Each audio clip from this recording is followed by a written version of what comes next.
Welcome to Jeremy Hadler's YouTube channel. I'm your host, Jeremy Hadler, and today we're going through episode 10 of season 3 of the GOAT series here, folks, where I'm going to be going through offense only here because, like 1940, so I mentioned in the last episode, the NFL history and what the NFL Associated Press, they did not have an all pros list for defense or special teams.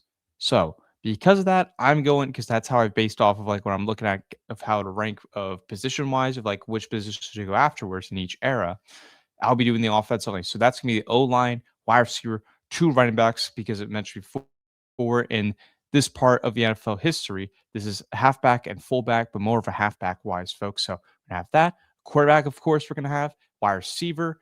And that would be it, folks. That will be it here. So let's kick it off here. But before I start, make sure to leave a like on this video and subscribe to the channel if you already done so already. And once again, for folks who have not seen these videos before, criteria to make it simple is basically who impacted the era, who made a good impact in the era through achievements, statistics. Well, statistics, they weren't really a big thing, but when they were good, I could point out here of statistic wise, that's pretty good to show off. So going through that and also look at the talent wise too, because that's the way I look at my criteria is guys that when the pressure's on them and they got to be able to step up to the plate, they deliver. These are guys I put on my list here. So without further ado, for quarterback wise, I have is Arnie Herber. Arnie Herber, who's a four-time NFL champion, one-time first-team All-Pro, two-time second-team All-Pro, one-time Pro Bowler, three-time NFL passing yards leader, three-time NFL passing TDs leader, becoming the first player in both league. For quarterback, I have is Arnie Herber. Arnie Herber is a four-time NFL champion, one-time first-team All-Pro, two-time second-team All-Pro, one-time Pro Bowler, three-time NFL passing yards leader, and a three-time NFL passing TDs leader. But with that statistic, folks, of that achievement that he just got with the three-time passing yards leader and three-time passing TDs leader, he became the first player to be on top of the league to do that multiple times in the NFL history. So that's pretty astonishing that he got to do that. He's also a three-time NFL passing rating leader and a one-time NFL completion percentage leader. Now, he was the primary quarterback during Curly Lambeau's offense. He was the guy for the Green Bay Packers. That was the guy who owned the team and started the team for the Packers. That's why it's named Lambeau Fields, because of him. So, because of that, that's why. But in that offense, what he was known for is his deep passing. So he threw the ball very deep. He was one of the great long passers in that era by throwing especially 40 yards or more. That's like Hail Mary plays every single time almost. Ridiculous. Helped the Packers win NFL titles in 1930, 1931, 1936, and 1939. And to be specific, in 1936, he was the first NFL QB to throw over 1,000 yards in a season. 1,000 yards in a season? That is ridiculous, folks. Ridiculous to see that.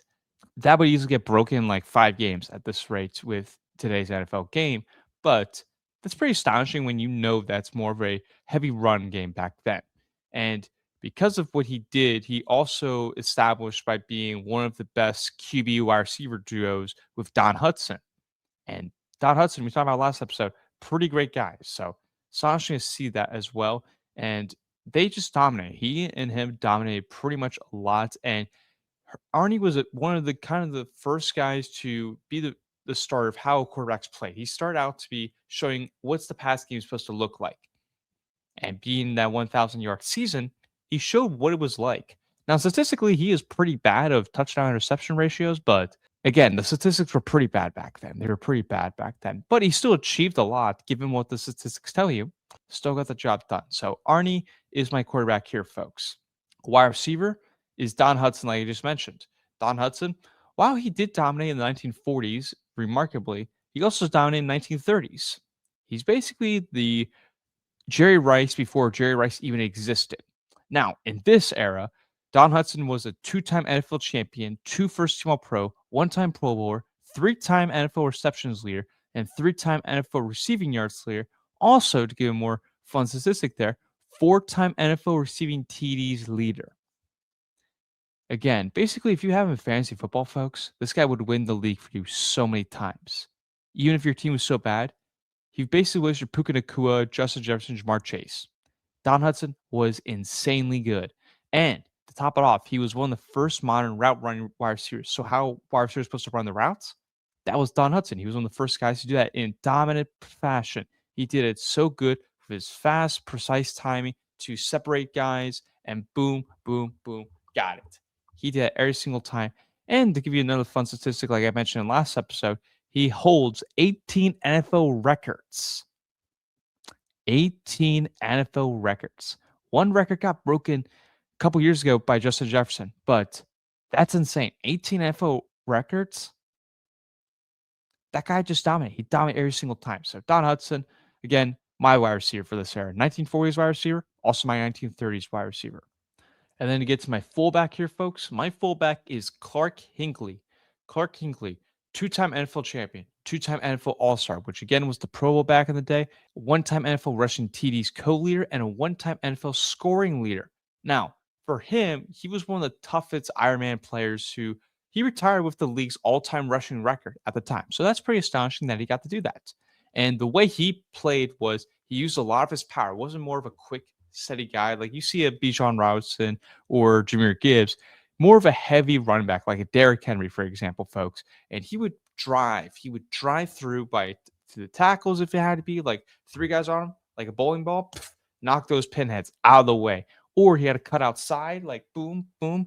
Dude, it was insane back in the day, folks. And not only was he great at the running game, but to give you a fun fact about him, he also was an elite punter and elite kicker. So because of that, he was an NFL scoring leader, like I mentioned before, in 1938, and he was in touchdowns and field goals the same exact season in 1938. So pretty ferocious there.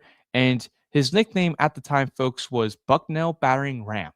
Why? Because every time Curly Lambeau had installed his power rushing offense, bang, bang, bang. It's like a ram hit against the wall. And he scored in 6 straight games in 1937. To another interesting fact about that. So anytime, basically, when you need him go in the field and you need him just to make a play, get that first down, or just get me a touchdown, the guy's got to run through a wall. And he did run through a wall, folks. So I got to give it to Hinkle here. Hinkle, definitely one of the toughest dudes out there. Toughest dudes. And then to get the halfback here, folks, I like this name a lot, is Cliff Battles here. Cliff Battles, one-time NFL champ, three-time first team All-Pro, two-time second team All-Pro, two-time rushing yards leader, one-time NFL rushing TDs co-leader, folks. Now, the way he played back in the day was more of a Jameer Gibbs, Bijan Robinson guy by being a very shifty guy. He was very shifty, not like what I mentioned before with Clark Hinkle. This guy, you need to cut through, dodge tackles, go quick and fast, boom. And he exploded for so many massive gains. So every time you need a big run or a big run play, Battles will deliver for you. And he really thrived on the off tackle plays and the jet sweeps if it really needed to be done. He had always quick cuts and good balance here, folks. So used a lot of speed than the power, folks. So he's a pretty fast dude. So got to give it to him here. We need a quick, fast dude and just don't have to rely on power like you would normally use for a fullback. Battles is that guy for me. And that is what he represents in the 1930s, folks. And then to get to my O-line here, folks, for O-line, we're going to go through left tackle, left guard, center, right guard, and right tackle here, folks. Now, this I like a lot here when I'm looking at this because these are very durable guys what I'm going to be listening off on. And this was pretty good because, again, like I mentioned in the past episodes, when you play in these physical eras, it is pretty hard to stay healthy in this. So my left tackler, my blindside guy, is Turk Edwards, one-time NFL champion, 3 first-team All-Pros, one-time NFL All-Star, Ironman guy. He really was an Ironman guy of that durability, like I mentioned before, and he helped deliver a first NFL championship in 1937 for his team. And what really stood out to me about him was he's able to create holes for runners like Cliff Battles, like I just mentioned before, with him, of how he's able to quick go inside, outside. This guy really helps set up running backs to succeed by seeing off the edge, leading those jet sweeps if you need it be, and really took out those defenders, really took them out a lot. And he played as a two-way monster too, so he would be thriving if he had to play defense sometimes too. But really, again, what he's known for is really his offense. And he had strong power. He really had that raw power and agility to just go out and literally, here's a defender coming through, trying to go for it, and then knocked out cold, folks. Knocked out cold. So Turk Edwards, I think he played fantastic. Now, he did have some knee issues during his playing day, which, again, durability stood out to me while playing through knee issues. This guy, if he's able to stay healthy and play through it like he did, this guy's fantastic here. So Turk Edwards, gotta give it to my left tackle here, folks. Left guard, for me, I'm going to go with Grover Ox Emerson. That's his nickname, Ox. Be the Ox, baby. One-time NFL champion. 6 first-team All-Pro. Pretty astonishing to see that, folks. Combined with his speed, athleticism, and again, he had raw power too. Like I mentioned with Turk, he also had raw power. But with him, his athleticism, his speed, able to excel for the run game too, to be that lean blocker, like I mentioned with Turk. So if I had to switch guys in and out of those two, pretty good off the tackle and the jet sweeps. And the defenses were terrible. They were pretty bad when these two played.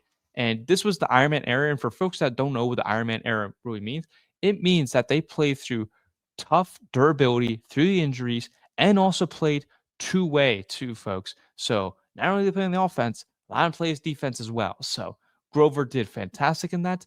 And really what he's known for again is his strength and a lot of great techniques. Now, to give you an interesting fact about it, because he was part of the Detroit Lions, who I don't like, but he was a part of delivering the 1935 Lions NFL championship. And also the Lions run game set a record at the time, folks, by setting 2,885 total rushing yards for the team. And that was in 1936 is when it occurred in that process. So he helped anchor the Lions for Dutch Clark's record-setting Lions rush attack. So pretty good of the run game I like with these two. Grover, fantastic dude. And need to switch guys out, play them. These guys will do it for me. These guys will really help set the edge and really lead the team down the field if I have to. And give me time in the pocket if I need to as well. So not only did I have to rely, because I mean, again, the passing really wasn't a big thing back then, but when you need to focus on the run game, which it was in this era, these two excelled and Grover did a fantastic job. So he's my left guard here, folks. For center, now this is incredible for one achievement that will never happen in the existence of NFL history from today and forward. Never gonna happen again. It's just never gonna happen again. And that is winning an MVP award, folks. And my guy for that is Mel Hein. Mel Hein is the only offensive lineman to ever win the MVP award once. And he's the only offensive lineman to do it, and he only did it once. So that says a lot for an offensive line of what they really mean to their football team at being the most valuable player in that era. Exactly, folks. Insane to do that. But to give you his achievements again, two-time NFL champion, 7 first-team All-Pros, two-time NFL All-Star game. Again, mentioned before, it's the Pro Bowls too, folks, and earned the nickname Old Indestructible because this guy did not take a hit. This guy would lay you out and destroy you if you tried to go after him. He'd go right after you and play through so much durability, folks. Now, this is also a single platoon era too, folks, so guys be switching in and out, but Mel Hein, he didn't switch out, folks. He kept playing. He kept playing ferociously and being one of the pioneers to pull like the centers like you don't see. You see it sometimes today, folks, where the center gets pulled out and he has to lead the jet sweeps, where normally you see that for a guard, folks, but he had to do that. And during the pass protection, he tackled relentlessly on that defense. The defense guys try to get after him. He just tackled them. He tackled them so hard that some guys had to go out of the game. He was that guy, and he contained the speed and agility he had to himself, but he contained that from the other defenders in that era just to get after him. So that's pretty fantastic there. And to give you an interesting fact about Mel Hein, he played nearly every minute of 170 games. 170 games, guys. And that's not including just this era, it's including multiple eras here. But that's insane. Now, he got called just one time out for his career for a broken nose. So he got taken out for a broken nose, folks. So pretty remarkable to see that. But again, fantastic player here.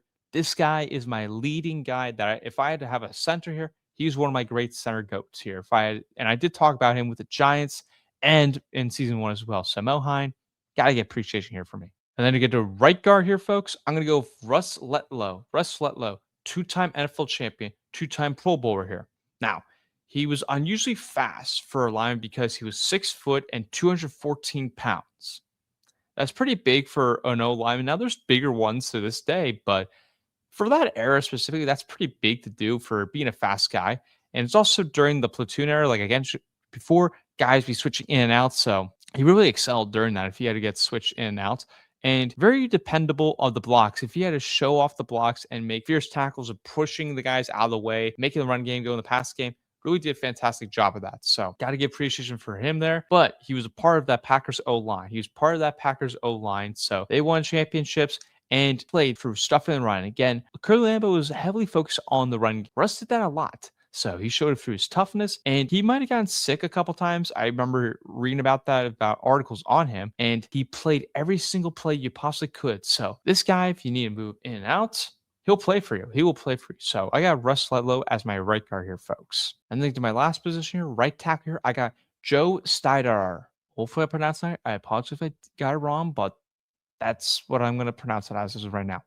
He's a three-time first-team All-Pro, one-time second-team All-Pro, two-time NFL All-Star, nickname Jumbo Joe. I'm going to call him that, just to make it easy. Very good at the running game here by clearing pass in the ground game. So if he had to go off the tackle, like I mentioned before, some of these guys, or if you really want to go through the lines of inside, run up the gut here, he did that for the running backs and QBs. He did that a lot. To me, this has to get appreciation here by dominating fashion, and you need really a run game because, again, what I'm really focused on with this O line is the run game. Pass game, there really wasn't much. So I really like this a lot. So Joe is my right tackle here, folks. But that'll do it.